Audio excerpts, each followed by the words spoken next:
Today on Merge, we head to the Tillamook coast, where we find the largest wooden structure in the world. This World War II blimp hangar is housing one of the finest collections of restored aircraft. From the P-38 Lightning to the P-51 Mustang, each plane is still flying high at the Tillamook Air Museum.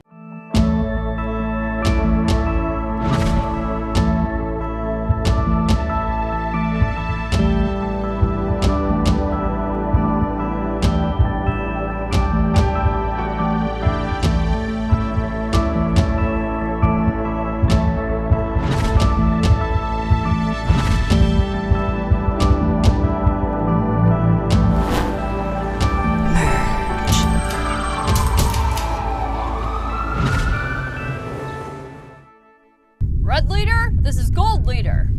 Set up for your attack run. With the blast shield down, how am I supposed to fight? If you're driving down Highway 101 near Tillamook, Oregon, it's hard not to miss this 192-foot high structure, not to mention the words Air Museum stamped on the side. The Tillamook Air Museum is home to one of the top 5 privately owned aircraft collections in the world. With over 24 different makes and models, each plane is still maintained and flown to this day. Let's go find out why this collection of birds should be on everyone's to-do list. I'm here with Christian Gerling, the museum curator here at the Tillamook Air Museum. What is a curator? Kelsey, the curator actually takes care of all the aircraft here. It actually comes from the Latin curare, which means to take care of. So that's exactly what I do, is I take care of these little babies here at the Air Museum. So you're an airplane babysitter? Absolutely. Although these aircraft are designed and built to be rugged, so they really don't need much babysitting. Christian, are you guys online? We are. Our website is tillamookair.com. Christian, I know we're in Tillamook, but where can we find the museum? Well, Kelsey, the museum is very easy to find. Coming out of Tillamook, you can't help but notice the gigantic blimp hangar that say Air Museum on the side. The letters are 100 feet tall and 30 feet wide, so it'd be very, very difficult not to see the Tillamook Air Museum.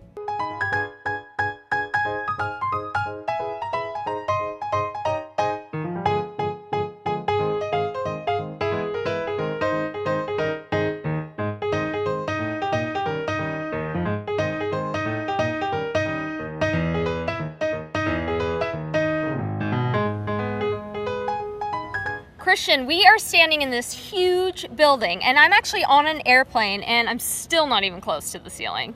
That's right. This is an enormous hangar, Kelsey. It's 1,072 feet long, 296 feet wide, and 192 feet to the top. And this is actually a wood structure. It is a wood structure. In fact, it's the largest freestanding wooden structure in the world. And that's like 7 acres. That is 7 acres of land, enough to play 6 football games simultaneously.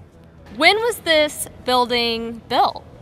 This hangar was actually constructed in 1943 and used to house airships that would be used for anti-submarine patrol for Japanese submarines up and down the West Coast. So it's great we have the aircraft here in this hangar because it is really history housing history. So after the war, what'd they use it for? After the war, it was mainly used to house lumber mills, plywood mills, and then planing mills until the museum actually moved into the hangar in 1994. And what am I standing on right now?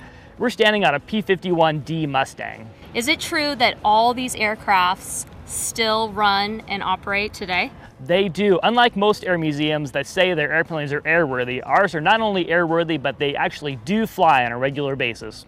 Christian, you guys have over 24 different aircraft here, and I'm sitting in which one right now? You're sitting in the P-38 Lightning. So does the cannon button still work? I'm not sure, but we should definitely find out. All right, I'm gonna press it. I'm here in Tillamook asking real people, real questions. Lolita, Steven, you guys came here all the way from Idaho? Right. Yes, we did. And we came to see the Tillamook Air Museum. And we also wanted to see the Tillamook Cheese Factory. Did you know that they have an airplane here that's made completely out of cheese? Really? No. Oh. Don't go away. Merge will be right back. Merge, brought to you by Sloy Dahl & Holst, a registered investment advisory firm. Visit their website at sdh-inc.com. Tweet, tweet! Hey Merge fans, are you on Twitter? Follow us at PDXMerge. Want to learn more about Merge? Visit our website at pdxmerge.com. And now back to Merge with Kelsey Beer. Christian, you guys have over 24 different aircraft here, and I'm sitting in which one right now? You're sitting in the P-38 Lightning, the premier fighter in World War II that was mainly operated in the Pacific Theater. How many are there? There's only 7 of these that are still flying in the world out of a production of a little over 10,000 aircraft, so they're very, very rare, Kelsey. Why do they all have a P in them? The P actually stands for pursuit. Who names them? Actually, they're named by several different individuals. Sometimes they're named by pilots, sometimes they're named by designers. In the Lightning's case, the Lightning was actually named the Lightning by the British. The Mustang, the P-51 Mustang, was actually named the Mustang by the British. And actually, the Ford Mustang was named after the P-51 Mustang. So in a roundabout way, the British are really responsible for naming the most quintessential of American classic vehicles. Why is this one of your favorite planes? I guess because it's such a unique design and it's so revolutionary. If you actually look at the aircraft, it's very unique and it has that twin boom tail, so it's unlike any aircraft during the Second World War or even today. And its performance was really unmatched when it was designed and built in the late 1930s. It's kind of small in here. Do you have to be a certain size to fly one of these? Well, you wouldn't want to be over 200 pounds, but in fact, most of the fighters during World War II were rather small. So they were like airplane jockeys. They were like airplane jockeys, absolutely. Where would you guys take this P-38? We fly these planes right around the museum, Kelsey. That way folks can actually see these aircraft doing what they were meant to do. It's something we like to call education through interaction. It's seeing these aircraft as they were meant to be seen, namely in the sky. And sometimes you guys do fun simulations? We do. A lot of times, like the aircraft you're sitting in, the P-38 Lightning, sometimes we'll take it out with its arch nemesis in the Pacific, the Japanese Oscar, and do dogfighting over the ocean. That way people can actually see these aircraft fighting. And what's really interesting about it is that this is literally the first time since World War II that a P-38 has dogfight against a Ki-43 Oscar. Who wins? The P-38 wins, of course. Nothing can possibly match a P-38 Lightning. So could someone come out and actually get a ride in this P-38? Not this particular airplane, because this airplane is just a single-seater, but we do have aircraft that can accommodate a passenger. And it's actually part of our new membership program called Soaring with the Warbirds. And how that operates, Kelsey, is that you purchase a particular membership, and with that membership comes a great array of benefits, one of which is you get a free ride in that particular airplane associated with that membership. I'm noticing that there is a cannon button on the left and the exact same button on the right, and it says radio. That's right. One of them is your 20mm cannon and the other is your radio, so you would definitely not want to confuse the two. Do you think they ever did? I'm quite sure they did, although if I was a pilot and ended up confusing one of those, I would certainly be too embarrassed to ever tell anybody. So unfortunately, that story will probably never surface. So does the cannon button still work? I'm not sure, but we should definitely find out. All right, I'm gonna press it. Christian, this is another one of your favorite planes? It is another one of my favorite ones. It's the Nakajima Ki-43 Hayabusa. This airplane is unique in that it's the only flying Japanese Oscar in the world. Oscar was actually the code name given to it by the Americans during the Second World War. I'm here with Jimmy Johnston, and you are the mechanic here at the Tillamook Air Museum? Yes, I am. A man of few words. Yes, I am. Well, I'm gonna help you change this tire because I'm kind of a pro. Okay. Do you know how to change the tire? I do. I'd like some help. It's pretty Okay, heavy. all right, let's do this.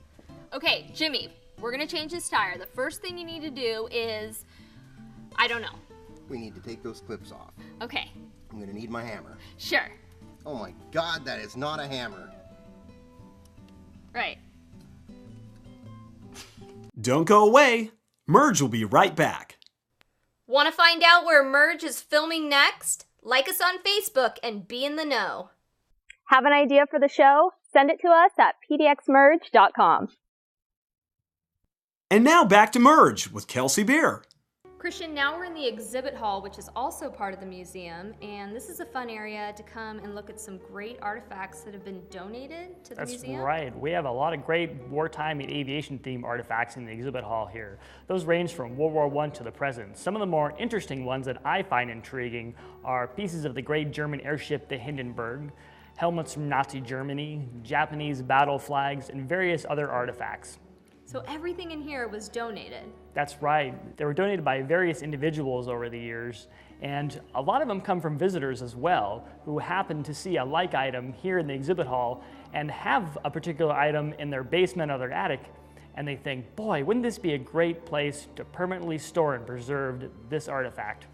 You guys still take donations to grow your collection? We still do, so if you have an item that you think would work well with what we have going on here, please call us. Anything you have from the Civil War to the present, we would love to have as part of our collection. Marco! Polo! Marco! Polo! Marco! Polo! Marco! Polo! Christian, this is another one of your favorite planes? It is another one of my favorite ones. It's the Nakajima Ki-43 Hayabusa. Hayabusa, that means peregrine falcon in Japanese. That's correct. How did you know? Because I'm Japanese. Obviously. So what's so unique about this aircraft? This airplane is unique in that it's the only flying Japanese Oscar in the world. Oscar was actually the code name given to it by the Americans during the Second World War. And of the 5,919 that were built, this is the only flying example in the world. And you guys took different parts from existing planes and put them together? That's correct. This Japanese aircraft was pieced together from the wreckage of 4 Oscars that were discovered in the mid-1990s on the Kuril Islands that are a little bit north of Japan. And it was painstakingly restored by an organization called the Texas Airplane Factory. People come all the way over from Japan to see this aircraft? That's correct. A lot of these individuals can barely speak English, but I mentioned the word Hayabusa and their eyes immediately light up because they realize they're going to see the only flying example in the world. You can't see this airplane anywhere else. Japan, England, nowhere else. But we have that here in Tillamook. Did the word kamikaze come from this aircraft? Not this aircraft in particular, but this aircraft, the Japanese Oscar, was used as a kamikaze aircraft late in the war, which is one of the many reasons why there's so few of these airplanes that still exist. Christian, how did this aircraft differ from its allies? Actually, the Japanese aircraft unfortunately didn't fare very well in the war, particularly late in the war, because they did not have the most basic things like self-sealing fuel tanks, armor around the pilot and windscreen, and it did not carry a lot of ammunition as opposed to the Allied aircraft. Is that a drop tank? It is a drop tank. I know my drop tanks. Is it a real one? It is not. This is actually a replica of the drop tanks. The drop tanks actually enabled the aircraft to fly further than it normally would. This is the P-47D Thunderbolt, affectionately known as the Jug. It was ideal as a ground attack aircraft, as well as escorting bombers during World War II. I'm here in Tillamook asking real people, real questions. Blade, you're a pilot. No. What's your favorite thing about coming to the Tillamook Air Museum? The jets and the carrier plane out front. This isn't your favorite thing? No. Oh. Don't go away. Merge will be right back. At Terra Firma Foundation Systems, we see a lot of problems that can steal away the value of a home. Things like cracks in drywall, bowing basement walls, cracks in brick and foundation work, flooded basements that cause property damage and dangerous mold growth, and musty energy-stealing crawl spaces. And we help fix them all. We help restore every home's value. If your home has any of these problems, call us today for a free, no-obligation inspection. Let us help protect your investment and your family. And now back to Merge with Kelsey Beer. Did you know, hey, did you know? Did you know, hey, did you know? What Kelsey's about to tell you so. Hey, Portland, did you know? That's cool. I'm here in front of the Standard Insurance Center, and what makes this building so unique is the infamous statue in front of it. It's called the Quest, and it was finished and installed in 1970 by artist Alexander von Swoboda. Did you know the Quest was carved from a single 200-ton block of white Pentelic Greek marble? Pentelic marble is the same stuff used in the Parthenon. It took 2.5 years and the help of 35 stonemasons to finish it.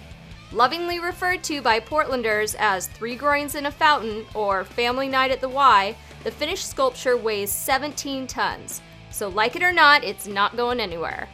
Swoboda stated, "The Quest is designed to lead the beholder to look towards the middle of the building and then up."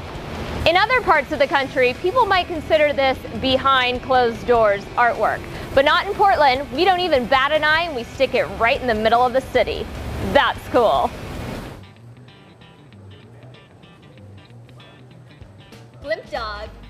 Christian, you guys even have blimp dogs here. That's right. In fact, this is a great place to come eat after your visit to the Air Museum. We have everything from burgers and fries, soups to salads, and chocolate milkshakes.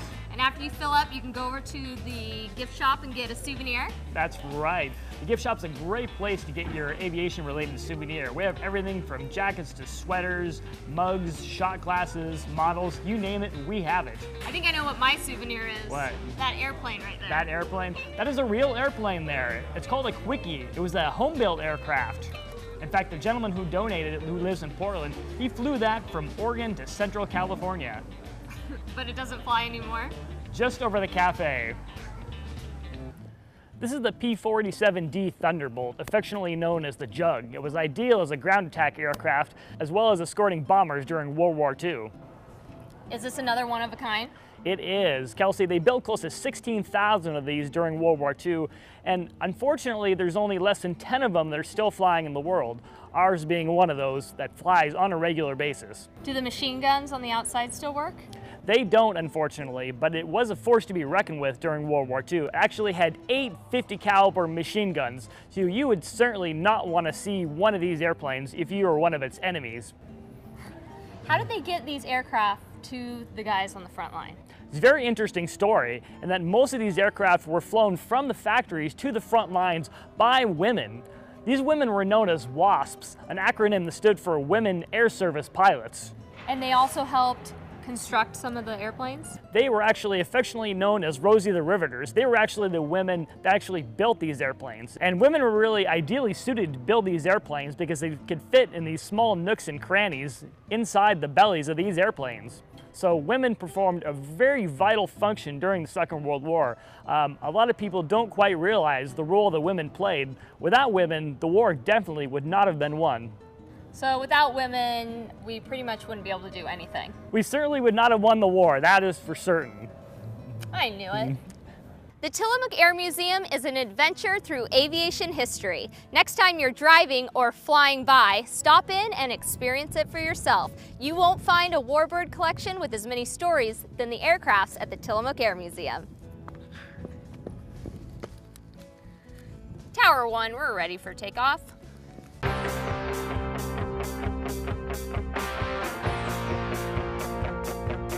And you can actually be pretty large and fit in it. You can be up to 6'2" and oh my God. You're just watching? Oh, you can watch. I just didn't know if you... Here, do you want... Come take a bite of this. Okay. Jealous, Alaska. Don't do anything natural. Well, now that I know that, heck. Is that hat part of your uniform? I like Actually, no, it's not, but I did complete my paper route before I came to work.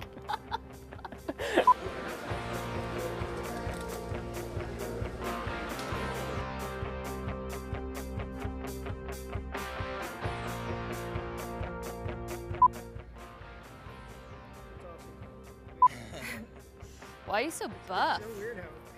The Tillamook Air Museum is home to one of the...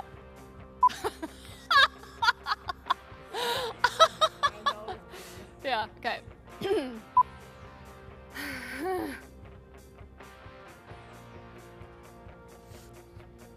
Gotta love Tillamook. I'm just kidding. Dun, dun, dun. We do that every time. Lolita, so they actually put your picture on the side of this aircraft. Yeah, don't you think it's beautiful? You look really pretty. Yes, like Carmina Miranda. Nice. Now you're making stuff up. There's a snake in the plane, Chuck. It's okay, it's just my pet Reggie. I hate snakes! I hate snakes! Show a little backbone, will ya? You guys even have blimp dogs in your cafe. That's right, we have themed food.